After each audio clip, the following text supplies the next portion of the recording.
अर्थात हम world economy के लीडर के रूप में उभर कर सामने आते जा रहे हैं। वहां पे लोग कहते थे the success story of India is over, मगर हम लोगों ने उन्हें आश्वस्त किया था the success story of India is not over, success story of India is waiting for Modi ji to come into power. अब वो चाइना से शिफ्ट होकर भारत एशिया की इकोनॉमी का इंजन बन के उभरेगा।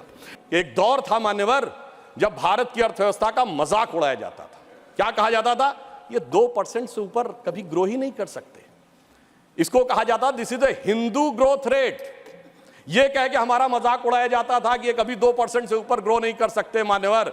मगर जब से हम लोग आए हैं, यानी जो लोग कहते हैं कि उन्हें हिंदू ग्रोथ रेट ज्यादा अच्छी लगती थी, अब ये 7.8% की हिंदुत्व की ग्रोथ रेट है, क्योंकि अब वो लोग आए हैं जो हिंदुत्व में विश्वास करते हैं। इस समय जो ग्रोथ रेट अवेलेबल है, जिसका सोर्स है IMF वर्ल्ड इकोनॉमिक फोरम अक्टूबर 2013। मैं छोटे मोटे देशों की बात नहीं कर रहा हूं, सामान्य देशों की बात नहीं कर रहा हूं। अमेरिका की 1.5 है %, European union 1.2, Germany 0.9, France 1.3, Italy 1.7, Spain 1.7, Japan 1, England 0.6, Canada 1.6 और अदर एडवांस कंट्रीज 2.2 और इसमें भारत 6.3। अब ये अक्टूबर 2023 का है। और इतना ही नहीं मान्यवर, चुनौतियां कितनी बड़ी हैं इससे समझना चाहिए कि अमेरिका में सिलिकॉन वैली बैंक और सिग्नेचर बैंक, दो बड़े बैंक डिफॉल्टर हो गए। चाइना में वहां की सबसे बड़ी रियल एस्टेट कंपनी एवरग्रांड डिफॉल्टर हो गई। यह सामान्य बात नहीं है। दुनिया के दो बड़े देशों में इतनी बड़ी आर्थिक चुनौतियां हैं और उनके बीच में से मैं विनम्रता से पूछना चाहता हूं, हमारे यहां क्या कोई ऐसी स्थिति का आपको कोई उदाहरण मिला है? यह दर्शाता है कि इन विपरीत परिस्थितियों में हम किस प्रकार से आगे जा रहे हैं। अभी माननीय डेरेक ओब्रायन जी ने जो बात कही थी मनरेगा के संदर्भ में, तो मैं ये भी जरूर स्मरण कराना चाहता हूं कि भारत सरकार ने जो जानकारियां मांगी थी वो भी किस रूप में पश्चिम बंगाल की सरकार ने दी है, वो भी सामने आ जाता तो और भी बेहतर था। अब मैं ये बताना चाहता हूं कि भारत के बारे में जब अगर IMF ने कहा है कि इंडिया की प्रोजेक्टेड ग्रोथ रेट 11.5% होगी, चाइना की 8% हो सकती है, यूएस की 5.1, ये वर्ल्ड इकोनॉमी को लीड करेंगे। अर्थात हम वर्ल्ड इकोनॉमी के लीडर के रूप में उभर कर सामने आते जा रहे हैं। और ये क्यों हुआ है? ये इसलिए हुआ है कि माननीय प्रधानमंत्री श्री नरेंद्र मोदी जी ने पिछले 9 वर्षों में जिस प्रकार की व्यवस्थित नीतियां बनाई हैं। मुझे स्मरण है कि जब जनधन अकाउंट खोलने की बात आई थी तो उस समय बहुत से अधिकारी वर्ग और व्यवस्था का वर्ग ये मानने को तैयारी नहीं था कि इतने जनधन अकाउंट खोले जा सकते हैं। आज 50 करोड़ से अधिक जनधन अकाउंट हैं और जिसमें सिर्फ धनवान लोगों के नहीं हैं, सामान्य लोगों के भी अकाउंट हैं, जिसमें डिपॉजिट अगर देखा जाए तो 51.5% ऑफ द फाइनेंशियल सेविंग है, PF में 26% की फाइनेंशियल सेविंग है, इंश्योरेंस में 17% की फाइनेंशियल सेविंग है। अर्थात हमारा 94.8% सेविंग बिल्कुल सेफ सेक्टर में है। इस बात पे मुझे याद आता है मान्यवर 2013 में मैं अमेरिका के दौरे पे गया था। तत्कालीन भाजपा के राष्ट्रीय अध्यक्ष और वर्तमान रक्षा मंत्री राजनाथ सिंह जी के नेतृत्व में एक प्रतिनिधिमंडल में भारत को लेकर एक बड़ा ग्लूमी एटमॉस्फेयर था। वहां पे लोग कहते थे the success story of India is over, मगर हम लोगों ने उन्हें आश्वस्त किया था the success story of India is not over, success story of India is waiting for Modi ji to come into power. और आज अगर हम देखें तो वो साफ दिखाई पड़ रहा है। और मैं ये भी बताना चाहता हूं कि ये केवल ऐसे नहीं हो रहा है। यदि हम इन आंकड़ों को गंभीरता से देखें तो पिछले समय के मुकाबले में अगर हमारे एक्टिव मोबाइल कनेक्शन जो पहले 93 करोड़ थे वो 110 करोड़ हुए हैं, तो मानी हुई बात है, इसमें बढ़ोतरी हुई है। अब यहां पर महत्वपूर्ण बात क्या है? पहले हम मोबाइल हैंडसेट का इंपोर्ट 78% करते थे मोबाइल हैंडसेट का, अब 4% करते हैं। तो क्या ऐसा तो नहीं है कि अगर हम 4%, इसका मतलब हमारी कितनी इसमें फॉरेन की वैल्यू बची है? मोबाइल फोन एक्सपोर्ट में हम पहले 1500 करोड़ के आसपास थे, आज 90,000 करोड़ रुपए के आसपास हैं। अगर हम नंबर ऑफ ऑटोमोबाइल सेल देखें तो मैं ये भी विनम्रता से ध्यान दिलाना चाहता हूं, अब ये सर्वेक्षण भारत सरकार का नहीं है कि ऑटोमोबाइल मैन्युफैक्चरिंग में, ऑटोमोबाइल की होल्डिंग में हम दुनिया के तीसरे नंबर के देश बने हैं। 7.5 करोड़ परिवार भारत में ऐसे हैं जिनके पास कोई ना कोई एक ऑटोमोबाइल जरूर है, चाहे 2 व्हीलर हो या 4 व्हीलर हो। तो मानी बात है वो 7.5 करोड़ कोई धनाढ्य करोड़पति अरबपति नहीं है। ये इक्विटेबल डिस्ट्रीब्यूशन ऑफ वेल्थ का जो प्रयास प्रधानमंत्री मोदी जी के नेतृत्व में हुआ है, ये उसका प्रमाण है। अब मैं ये भी बता देना चाहता हूं कि पहली बार ऐसा हुआ है कि एशिया की इकोनॉमी कौन राइज करेगा, इसके बारे में यह कहा जा रहा है कि अब वो चाइना से शिफ्ट होकर भारत एशिया की इकोनॉमी का इंजन बन के उभरेगा।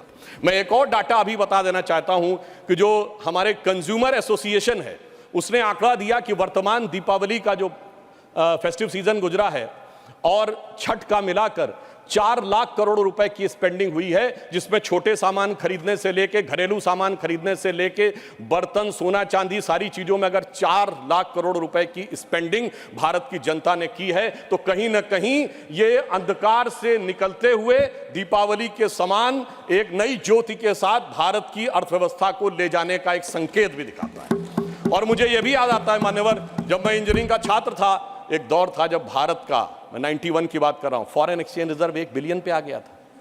2-2 बार रुपये का डिवैल्यूएशन हुआ था, सोना गिरवी रखा गया था।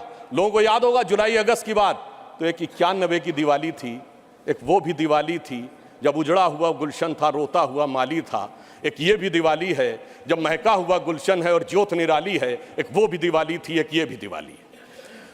आज पहली बार ऐसा मौका है जब G20 और G7 कंट्रीज में हम दुनिया में सबसे बेहतर स्थिति में नजर आ रहे हैं। मुझे लगता है कम से कम ईमानदारी से इस बात को समझने का प्रयास करना चाहिए। परंतु ये जानते हैं क्यों हुआ है? कारण यह है कि प्रधानमंत्री श्री नरेंद्र मोदी जी इस बात को भली भांति उन्होंने समझा कि उनका धन को किस मार्ग से व्यय करना चाहिए। मैं कोट करता हूं, हमारे धर्मशास्त्रों में कहा गया है, धनात् धर्मः तथा सुखम। धन वही सुख का कारक होता है जो धर्म के मार्ग से व्यय होता है। यानी जो जिसका धर्म है उसको सही दिशा में, गरीब के लिए, विकास के लिए। मगर क्या बताएं मान्यवर, जो लोग धर्म के समूल नाश का संकल्प लेते हों, उनके लिए जो संपत्ति है वो भी विपत्ति बन जाती है और वो सुख कारक बनने के रास्ते पर नहीं चल पाती है। परंतु मैं कहना चाहूंगा कि मोदी जी के नेतृत्व में उन्होंने जैसी युक्ति बनाई है, उस कारण से जो आर्थिक विपत्ति थी वो अब संपत्ति की तरफ बढ़ती हुई नजर आ रही है। अब यहां पर मैं एक और बात भी कहना चाहूंगा मान्यवर, कई बार लोग ये कहते हैं कि साहब आप लोग आर्थिक विषय की बात करते हैं, मगर मैं ध्यान दिलाना चाहूंगा कई बार आर्थिक विषयों की बात करते करते लोग किसी दूसरे विषय पे चले जाते थे। मैं ये याद दिलाना चाहता हूं कि एक दौर था मान्यवर जब भारत की अर्थव्यवस्था का मजाक उड़ाया जाता था। क्या कहा जाता था? ये 2% से ऊपर कभी ग्रो ही नहीं कर सकते। इसको कहा जाता this is a Hindu growth rate. ये कह के हमारा मजाक उड़ाया जाता था कि ये कभी 2% से ऊपर ग्रो नहीं कर सकते मान्यवर। मगर जब से हम लोग आए हैं, यानी जो लोग कहते हैं कि उन्हें हिंदू ग्रोथ रेट ज्यादा अच्छी लगती थी, अब ये 7.8% की हिंदुत्व की ग्रोथ रेट है, क्योंकि अब वो लोग आए हैं जो हिंदुत्व में विश्वास करते हैं। और मैं ये भी एक याद दिलाना चाहता हूं, इसे कोई संयोग माने या दैव योग माने, मान्यवर जब भारत स्वतंत्र हुआ, इस बार की दीपावली के लिए मैं एक और बात भी कहना चाहूंगा, एक नया परिवर्तन भारत का जानते कैसे आया? ये सब कुछ जनता के सहयोग, समर्थन और मोदी जी की युक्ति के साथ तो हो ही रहा है, एक नया स्वरूप भी भारत का उभर रहा है। वो क्या है? जब मान्यवर देश आजाद हुआ तो उस समय भारत की अर्थव्यवस्था पे ताला लगा हुआ था। हमारे तुरंत विपक्षी लोग कहते साहब कुछ था नहीं, बहुत कुछ हम कर नहीं सकते थे।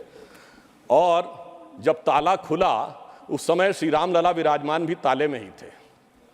जैसे ही राम मंदिर का आंदोलन शुरू हुआ, अर्थव्यवस्था के अंदर भी नया परिवर्तन शुरू हुआ। 90 से 92 का ही दौर है अर्थव्यवस्था में भी बदलाव का, भारत की अर्थव्यवस्था के खुलने का, भारत की राजनीति की व्यवस्था के भी बदलने का। और यही वो दौर है जिस समय विवादित ढांचा भी गिरा और नेहरूवियन मॉडल भी समाप्त हुआ। यानी अगर आप देखें तो वो दौर था जब फॉरेन एक्सचेंज रिजर्व भी 1 बिलियन पे था। परंतु मैं ये याद दिलाना चाहता हूं, कुछ लोग लगेगा ये तुलना है क्या, तो मैं ये भी याद दिलाना चाहता हूं, उसके बाद एक बड़ा दौर आया जब 2003-4 में, आप याद करिए, हम करंट अकाउंट सरप्लस कंट्री बने। 2003-4 के चौथे क्वार्टर में हम सबसे तेजी से बढ़ने वाली अर्थव्यवस्था हुई और इंडिया सक्सेस स्टोरी 2003-4 में कही जाने लगी। यही वो दौर था जब खुदाई हुई और 70 खंबे निकले थे, जहां से साबित हो गया था कि श्री राम लला विराजमान के पास ही वो मंदिर है।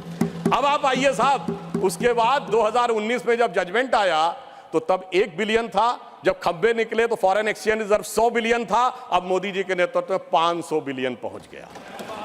और इतना ही नहीं मान्यवर, अब जब राम मंदिर बनने जा रहा है तो हम 5वीं बड़ी अर्थव्यवस्था है, चौथे बड़े स्टॉक एक्सचेंज है, तीसरे बड़े ऑटोमोबाइल मैन्युफैक्चरर हैं, दूसरे बड़े मोबाइल के मैन्युफैक्चरर हैं, इंफ्रास्ट्रक्चर में इन्वेस्ट करने वाले हम नंबर 1 के देश हैं और चांद के अछूते कोने को छूने वाले देश भी बन गए। और अब अगर आप देखें तो हम G20 में सबसे ऊपर बढ़ते चले जा रहे हैं। ये कह के मैं सिर्फ ये बताना चाहता हूं, कुछ ऐसे संयोग होते हैं जिनको देखने के लिए एक अलग दृष्टि चाहिए, जिसके लिए रामचरितमानस में एक चौपाई है कि सुमति कुमति सबके उड़ रही, यानी अच्छी मति और बुरी मति सबके मन में रहती है। नाथ पुराण निगम यह कहीं, ये पुराण और उपनिषद ये बताते हैं। और जहां सुमति तहां संपत्ति नाना, जहां कुमति तहां विपत्ति निधाना। तो इसलिए जो जो हम धनात धर्मात तथा सुखम की दृष्टि के साथ संपत्ति बढ़ते गए, वहां इस देश में संपत्ति आती गई। On the lighter note and on the serious note मैं ये भी कहना चाहूंगा, हम सब चाहते हैं कि भारत वर्ल्ड की नंबर 1 की इकोनॉमी बने और मां लक्ष्मी की कृपा इस देश पे बनी रहे, पर मां लक्ष्मी भी कमल पर ही विराजती हैं।